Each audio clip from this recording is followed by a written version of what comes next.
গরুর বাছুর হওয়ার পর যখন গরু দোয়াতে হয় তখন খুবই অসুবিধা হয়। আর গরুটি আবার গোয়াল ঘর থেকে বাইরে বের করা হয়েছিল বাছুর হবে বলে, আর সেইখানটাতে দোয়াতে আরও অনেকটাই অসুবিধা হচ্ছিল। তো প্রতিবারই বাবা গরুটা দোয়ায়, তো দোয়াতেও অনেকটা দেরি হচ্ছিল বলে আমিও বসে পড়েছি। তো দুই দিক থেকে দুজন মিলেই দোয়ানো হচ্ছিল যাতে তাড়াতাড়ি কাজটা হয়ে যায়, কারণ অনেক সাবধানে সাবধানে দোয়ানো হচ্ছিল। আর গরুটার সামনেই ছিল ছোট বাছুরটি, তো তার জন্য গরুটা একটু শান্ত ছিল। আর সেই সময়ের ভিতরে তাড়াতাড়ি এই কাজটি শেষ করতে হবে, তার জন্য খুবই সাবধানেও করতে হচ্ছে, যখন তখন গরু ঘুরে যেতে পারে।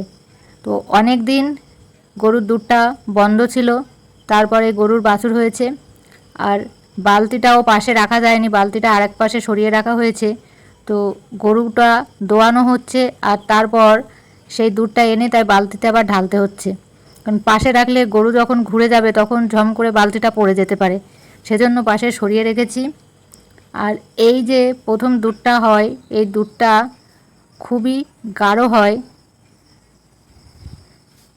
তার জন্য এই দুধটা তো বাড়িতে খাওয়া হয় না, এগুলো বিক্রি করা হয়। এই দুধ কেনার জন্য বাড়িতে আবার লোকে এসে নিয়ে যায়। তো এই দোয়ানো প্রায় হয়ে গেছে, আর একটু বাকি আছে। তো যতটা সম্ভব নিয়ে নেওয়া হচ্ছে, যদি এটা না নেওয়া হয় তখন আবার গরুটার সমস্যা হয়। তো তার জন্য দুইয়ে নেওয়া হচ্ছে, আর পরে আবার এই দুধটায় আবার বাছুরকে খাইয়ে দিতে হবে, যেহেতু ছোট বাছুর আর বাছুরটি উঠতে পারে না বলেই এই কষ্ট করে দোয়ানো হয়। তো দোয়ানো শেষ হয়ে গেলে তারপর বাছুরকে খাওয়ানো হবে, তাহলে এদিকেও আর সমস্যা থাকবে না আর বাছুরকেও খাওয়ানো হয়ে যাবে।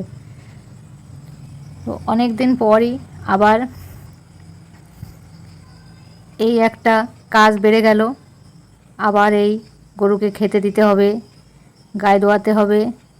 গরুর বাছুর না থাকলে কত কাজ যে কমে যায়।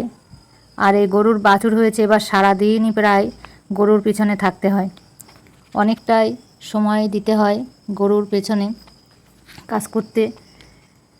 তো দেখতে দেখতে প্রায় শেষ করে নিয়ে এসেছি। তো আমি যখন এদিকে ছিলাম তখন আস্তে আস্তে বাবা আবার উঠে গেল, কারণ বাবা ওদিক থেকে ভালো পাচ্ছিল না।